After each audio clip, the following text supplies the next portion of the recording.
Halo teman-teman. Oke, video kali ini adalah video pertama untuk segmen baru yang aku sebut atau aku namain cerita cinta Sisilia. Oke, jadi aku memutuskan untuk kasih satu segmen di channelku yang ini Sisilia Citra, di mana segmen itu adalah untuk mengaudiokan atau membacakan cerita-cerita pendek karanganku. Jadi sebenarnya saya punya salah satu hobi saya itu adalah nulis cerita fiksi gitu ya. Udah dari SMP mungkin atau SD saya lupa. Jadi masih zaman dulu mesin ketik gitu, saya ngetik cerita pendek gitu. Lalu saya kumpulkan. Sampai sekarang sih sebenarnya masih hobi nulis, tapi bukan cerita pendek tapi lebih ke novel gitu ya. Tapi ada beberapa cerita pendek saya yang tersimpan di laptop dan saya pikir sayang banget kalau cuman saya yang baca gitu ya. Saya juga nggak tahu bagus apa enggak. Kemudian saya sempat nonton videonya Raditya Dika, dan dia bacain juga hasil karya dia, dan saya terinspirasi untuk membacakan juga karya saya gitu ya, karya cerita fiksi saya. Mostly adalah cerita cinta pastinya, apalagi zaman-zaman ABG gitu, agak-agak alay-alay gimana gitu. Oke. Kali ini cerita pertama ini judulnya adalah Mimpi. Saya pikir pendek tapi ternyata cukup panjang juga, semoga nggak bosen. Terima kasih, silakan menikmati. Yuk, Mimpi. Cerita cinta karangan Sisilia Citra, dibawakan sendiri oleh penulisnya. Kuayun langkah lebar-lebar menyusuri jalan. Matahari mulai meninggi. Berarti bisku akan datang sebentar lagi.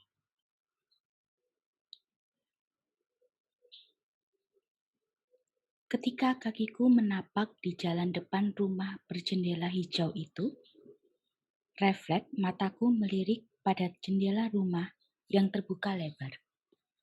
Ya, hanya melirik sosok yang sedang duduk di dalam kamar sambil memandang jauh keluar jendela.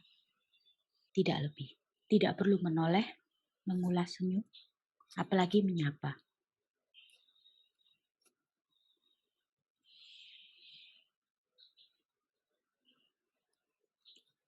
Ketiganya pernah kulakukan pada hari pertama aku berangkat kuliah di kota ini. Mungkin dia terlalu jauh memandang, atau aku mengganggu pandangannya. Entahlah. Yang pasti, balasan yang kudapat adalah pandangan tajam dan diakhiri dengan daun jendela yang ditutup. Menyebalkan, bukan? Oleh karena itu, kuputuskan untuk menundukkan kepala dan sedikit meliriknya, menikmati wajah tampan yang bercahaya disinari matahari. Sore hari, di toko dekat apartemen sewaku, kembali aku melihatnya. Awalnya, dia kulihat dari cermin bundar di sudut ruangan. Wajah itu tidak mungkin kulupa. Tanpa disuruh, kakiku melangkah menuju lorong rak tempat dia berada. Oh, seruku tertahan dan langsung bersembunyi. Untung dia masih terlalu jauh untuk dapat mendengarkan seruanku itu. Lama aku tertegun, mencoba menenangkan diri, lalu kembali mengintipnya. Sosok bertampang dingin itu sedang memilih-milih barang di rak. Keranjang belanjanya ditaruh di lantai. Selesai memilih, diangkatnya keranjang ke pangkuannya. Kemudian tangannya dengan cekatan memutar roda yang menempel di kedua sisi kursi yang didudukinya. Mataku terus membuntutinya. Kini ia sedang berada di lorong lain. Mendongak ke atas, kemudian tampak kecewa atau dongkol. Diturunkannya keranjang ke lantai, menekan salah satu tombol di bawah kursi, kemudian dengan bertumpu pada satu tangan, ia berusaha mengangkat tubuhnya. sedang tangan yang lain berusaha mengambil barang. Perlahan ku dekati dia. Bisa aku bantu? Tanyaku ragu. Dia memandangku, kemudian bertanya, kamu pelayan toko ini? Bukan, jawabku sambil menggeleng. Kalau begitu tidak usah, jawabnya ketus, sambil terus berupaya pada usahanya. Aku terdiam sesaat, lalu mengambil barang yang dimaksudnya. Ini, kataku sambil menyerahkan padanya. Sekali lagi dia memandangku. Kali ini ada getaran marah yang terpancar. Dengan sekali sentak, barang itu sudah ada di tangannya. Sedetik kemudian, barang itu terlempar masuk ke kolong rak. Ia mengambil barang dengan merek lain yang berada di rak bawah, kemudian berputar meninggalkanku. Maaf, pintaku. Dia tidak mengubris. Ku kejar sampai kasir. Maaf, ulangku. Dia hanya diam, memperhatikan pelayan toko yang menghitung belanjaannya. Maafkan aku, kata itu meluncur ketiga kalinya saat ia keluar dari toko dan tetap tidak berbalas.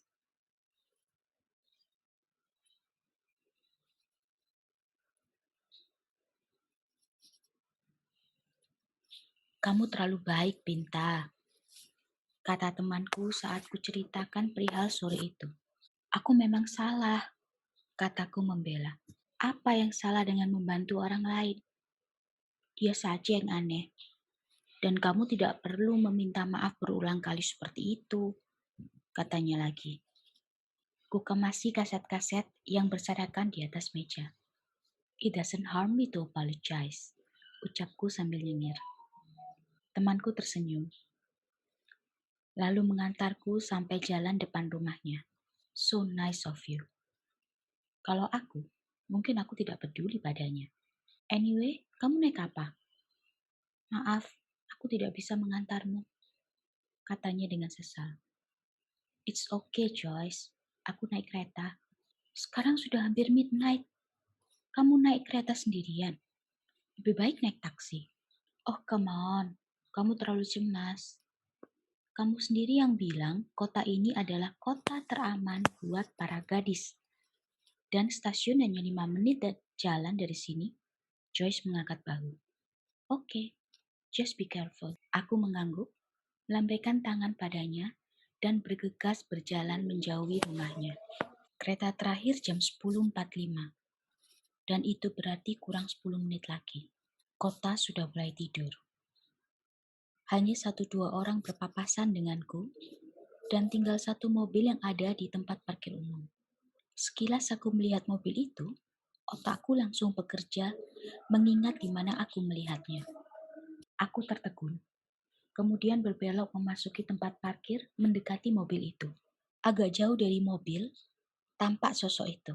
Kursi rodanya terperosok di selokan kecil yang mengelilingi tempat parkir. Dan dia sedang berjuang untuk keluar. Ragu aku mendekatinya. Tiba-tiba ia menoleh dan langsung menatapku dengan garang. Tidak perlu membantu, jangan mencampuri urusan orang lain, Nona, katanya marah. Hatiku tersinggung. Cepat aku berbalik meninggalkannya dengan gusar. Peduli apa aku dengannya?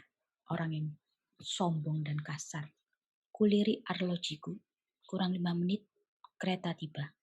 Setengah berlari aku menuju stasiun. Tidak perlu merepotkan diri dengan orang seperti itu, kata hatiku.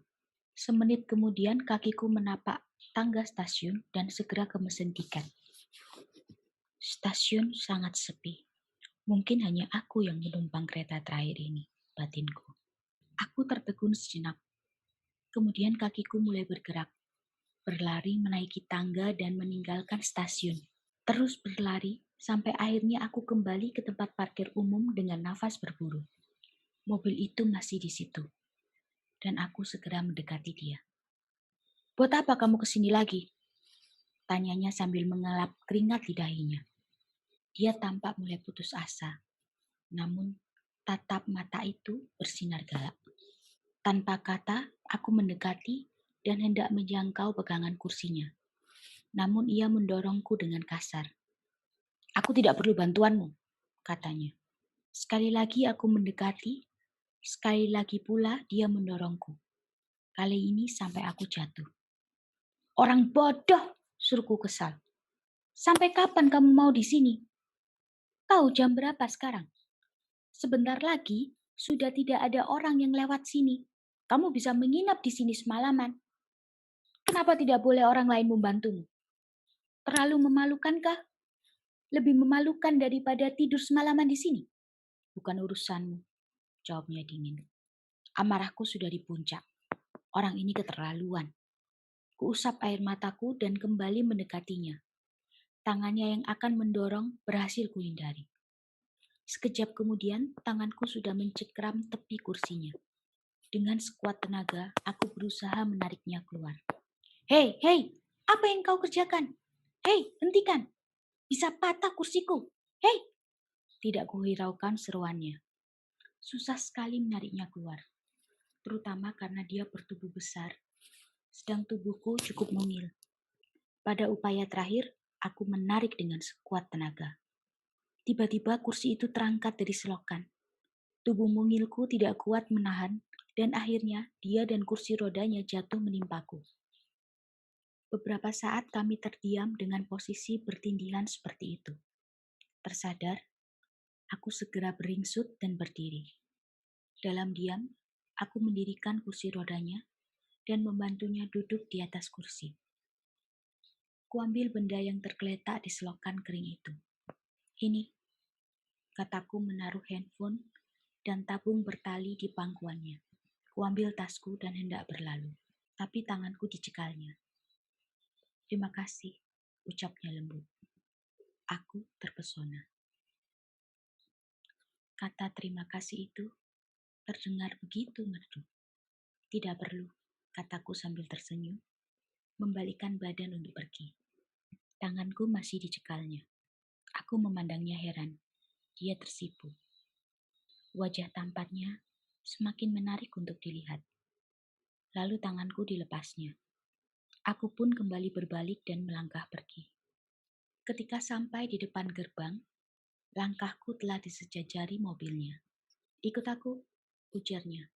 Lebih terdengar seperti perintah. Langkahku terhenti, menatapnya. Tidak ada kereta jam segini, katanya lagi. Ia tetap di atas mobil dengan mesin menyala menungguku. Akhirnya aku masuk ke mobil. Sakit, tanyanya ketika aku mengusap lenganku yang lecet.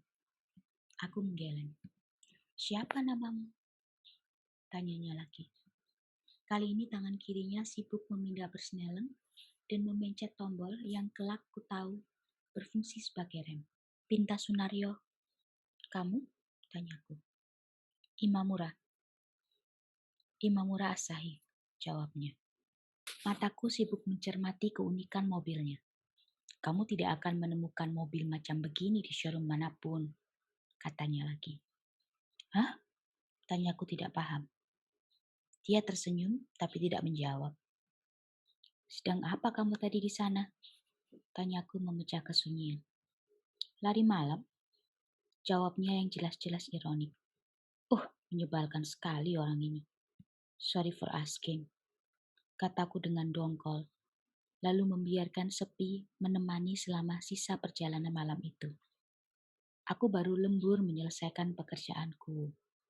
Lalu saat mau masuk mobil, tabungku jatuh dan menggelinding ke selokan. Katanya tanpa dibinta, sambil menunjuk ke tabung bertali yang tadi kuambil dari selokan. Kamu sendiri? Sedang apa seorang gadis berkeliaran di malam hari? Bukan urusanmu, kataku masih dongkol. Dia tersenyum. Aku tahu itu. Hanya mana ada gadis baik-baik berkeliaran di pusat kota tengah Hei, apa maksud perkataanmu? Tanyaku sambil menelik ke arahnya.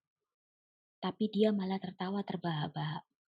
Sudah kuduga, high pride type, katanya di sela-sela tawa.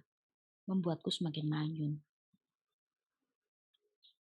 Asahi Imamura, seorang freelance interior design. Umurnya setara denganku. Tapi mungkin karena terlalu banyak pengalaman pahit yang dikecapnya, Ia tampak jauh lebih dewasa. Setelah malam itu, beberapa kali kami berjumpa. Terkadang dia mengundangku ke rumahnya untuk mencicipi masakannya yang tidak terlalu nikmat, tapi dia bangga sekali dengan hasil karyanya itu. Terkadang aku memasakkannya masakan favoritku, dan dia selalu mengeluh kepedasan. Apa kamu tidak sayang dengan perutmu? Tanyanya sewaktu mencicipi sapo seafoodku yang kububuhi banyak jahe di dalamnya. Ini baik untuk kesehatan, elakku, dan dia pun mengerang. Jahe itu baik untuk, kataku yang dipotong olehnya. Untuk influenza, ya aku tahu. Tapi kalau aku sakit flu, aku lebih baik minum obat daripada makan sapu jahe ini. Jangan dimakan kalau begitu, kataku merajuk sambil mengambil mangkoknya. Dan aku akan kelaparan semalaman gitu, ujarnya lalu merebut mangkuknya kembali dan mulai menghabiskan isinya. Berteman dengannya cukup melelahkan. Mungkin itu kesimpulan yang kudapat. Aku tidak mengeluhkan lelah akibat mendorong kursinya ketika jalan-jalan atau membantunya naik turun tangga. Sifatnya cepat berubah. Terkadang dia begitu optimis terhadap hidup dan menguliahi aku dengan berbagai filosofi dan rencana-rencana di otaknya. Terkadang dia begitu skeptis. Amarahnya bisa meledak hanya karena ada orang yang memandangnya atau mencoba menolongnya. Dia tidak suka dikasihani. Dia tidak suka orang yang memandangnya dengan tatapan prihatin dan menganggap mereka hanyalah berpura-pura, munafik. Hal ini yang sering menjadi bahan pertengkaran kami. Aku berusaha meyakinkan bahwa tidak semua orang munafik. Ada yang benar-benar peduli. Tapi dia cuma mencibir yang membuatku dongkol. Entahlah, tapi aku juga senang bersama dia. Asahi berusaha melindungi aku, walau dengan segala kekurangannya. Suatu saat kami berjalan di pusat kota, tiba-tiba tas tanganku disambar oleh seseorang. Aku hanya bisa berteriak kaget, dan sebelum aku sadari, Asahi sudah mengejarnya. Penjahat itu lepas, dan tangan Asahi lecet-lecet. Di balik sikap dinginnya itu, kutemukan perasaan nyaman untuk berbagi rasa. Kami juga sering berbagi cerita tentang negeri masing-masing, tentang masa kecil, tentang masa depan. Kuceritakan mimpiku membuat sekolah tariku sendiri dengan menerapkan metode yang kudapat dari kuliah di sini. Kamu, apa mimpimu? Tanyaku saat itu. Dia menatapku sebentar, lalu mulai mencoret-coret buku gambarnya. Kamu menggambar apa? Tanyaku penasaran. Aku berdiri di belakangnya. Sekejap saja pada kertas itu tergambar sketsa gedung tinggi dengan orang-orang berkursi roda masuk ke gedung itu. Gedung pusat bisnis para pekursi roda, katanya sambil nyanyi. Di situ semua karyawan berkursi roda. Semua fasilitas untuk pengguna kursi roda. Tanpa kursi roda, dilarang masuk, katanya lalu tertawa. Serius ah, kataku mulai jengah. Dia berhenti tertawa, lalu berucap, aku cukup puas dengan sekarang. Apalagi yang bisa aku harapkan? A wife? Keluarga? Tanyaku. Dia memandangku lama, lalu mengangkat bahu. Kami terdiam beberapa saat, menatap kosong pada layar televisi yang sedang menayangkan acara games. Kamu percaya tidak dengan cinta sejati? Tanyaku perlahan, bimbang untuk mengucapkannya. Dulu, katanya singkat. Sebelum akhirnya cintaku itu capek dan malu mendorong kursi roda seumur hidupnya. Aku terdiam, membiarkan Asahi meninggalkanku ke kamar mandi. Bersyukur dia tidak menanyakan hal yang sama. Dulu, Aku juga percaya cinta sejati. Cinta yang selama 7 tahun ku bina dan ku nikmati. Cinta yang sama yang menoleh pada wanita lain dan meninggalkanku.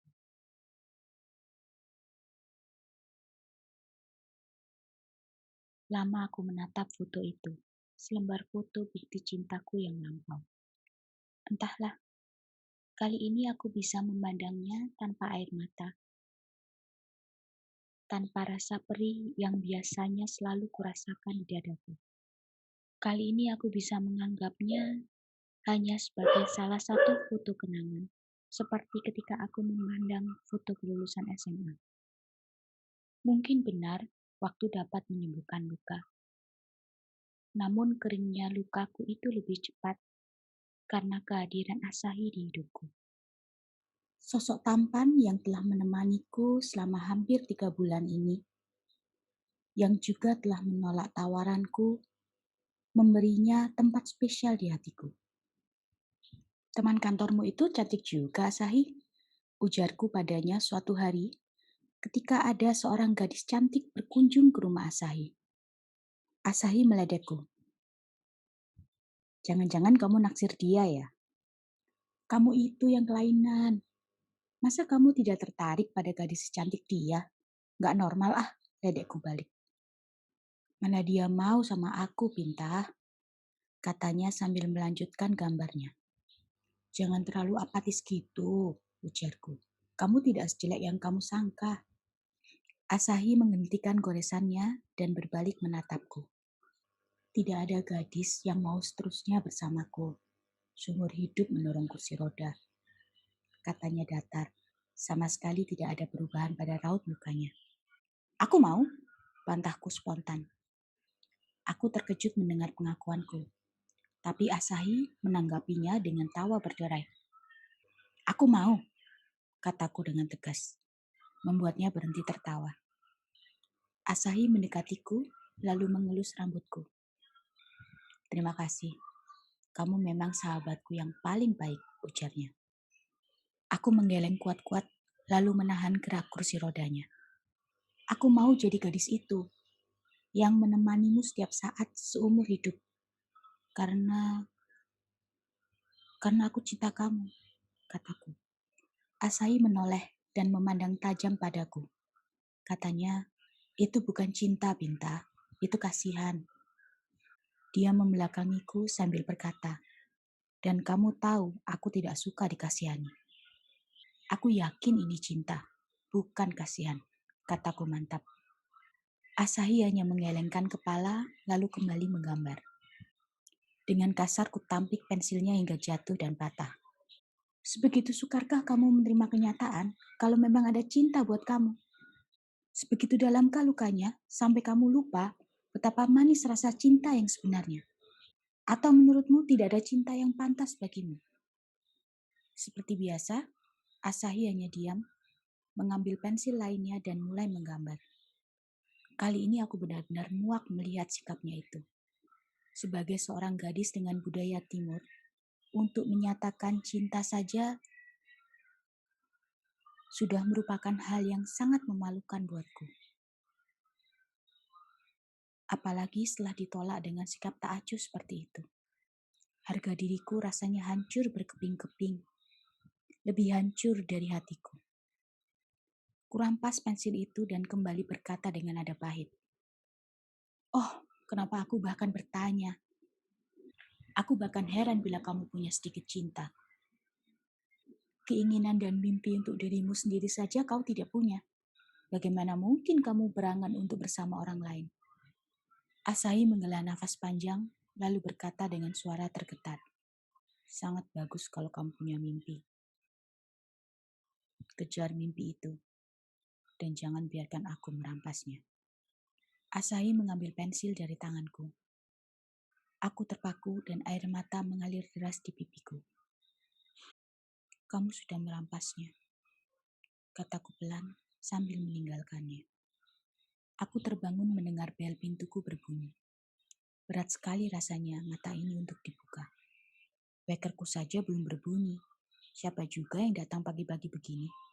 Kuambil baju mandi yang tersampir di kursi dan kukenakan seenaknya. Dari celah pengintip, kulihat tidak ada orang di depan pintu. Kubuka pintu dengan mata setengah terpejam. Kuapku mendadak terhenti ketika aku tahu siapa yang datang. Asahi? Bagaimana kau bisa naik? Tanyaku heran. Hampir 2 minggu kami tidak saling berhubungan dan tiba-tiba dia muncul di depan pintu apartemenku. Happy birthday, ucapnya mengajukan pertanyaanku. Di tangannya ada gulungan kertas yang diikat dengan pita berwarna biru, warna favoritku. Aku masih tidak percaya dengan keberadaannya. Gedung apartemen sewaanku tidak memiliki lift dan kamarku terletak di lantai 2. Itulah kenapa Asahi tidak pernah datang ke tempatku sebelumnya. Aku upah seorang pemuda untuk membantuku, katanya singkat. Toh membuatku tertegun. Asahi Imamura minta bantuan orang. Aku masih terdiam hingga Asahi melanjutkan ucapannya. Apa aku boleh masuk? Oh, ya, tentu. Silakan. Kataku tergagap, minggir, dan melebarkan pintu untuk mempersilahkannya masuk. Ini buatmu, kata Asahi, menyodorkan gulungan kertas berpita biru tadi padaku. Terima kasih, kataku terharu. Kutarik lepas pita itu dan kubuka lembaran kertas yang tergulung. Sebuah sketsa pensil yang indah. Seorang gadis mengenakan rok tutu dan sepatu balet, ditemani seorang pemuda di sampingnya. Jauh di belakang mereka, terdapat siluet kursi roda di sudut ruangan. Untuk kesekian kalinya aku tercengang. Aku hanya menatap Asahi dengan mulut terbuka.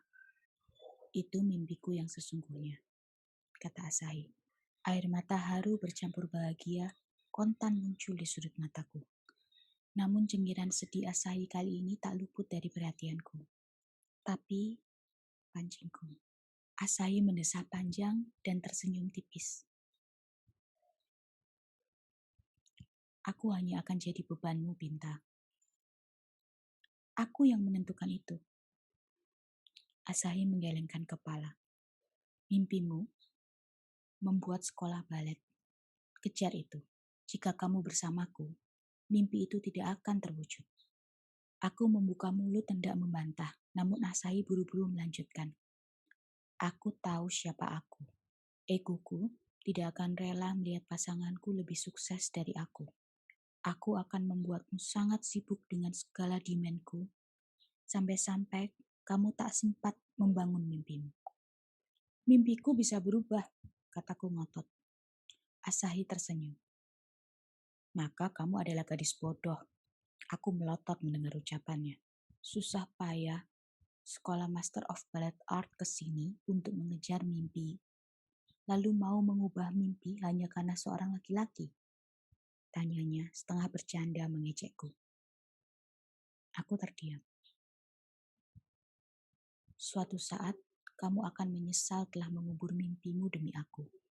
Dan mulai saat itu, kamu akan membenciku dan hidup sengsara bersamaku, tambahnya. Air mataku mulai menetes satu persatu. Air mata yang sama dengan yang tadi sebenarnya. Hanya saja perasaanku yang berubah 180 derajat. Don't cry, pintanya. Lalu, kita harus gimana?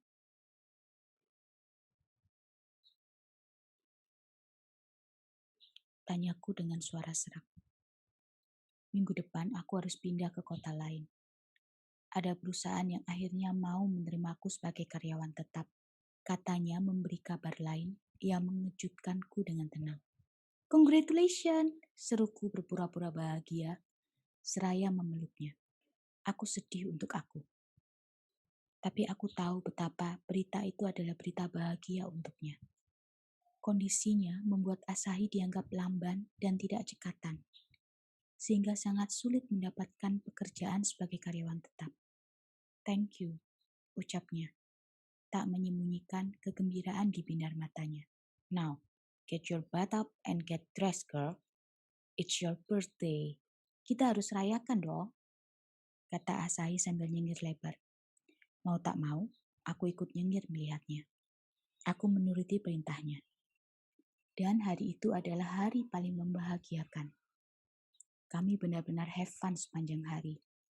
Jalan-jalan di taman kota, memenuhi perut gembul kami dengan street food, dan tertawa tiada henti.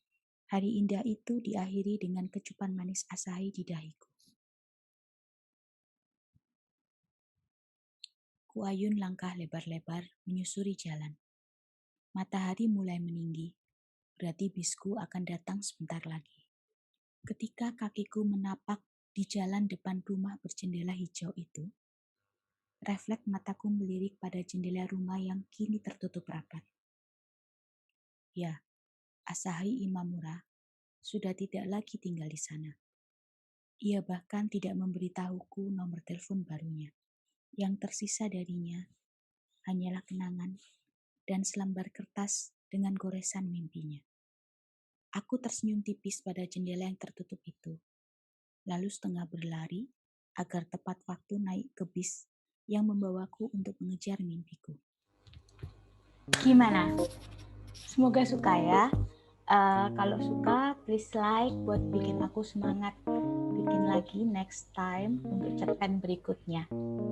Oke, terima kasih teman-teman udah nonton video ini. Semoga menghibur, gak usah ikut baper, oke? Dadah!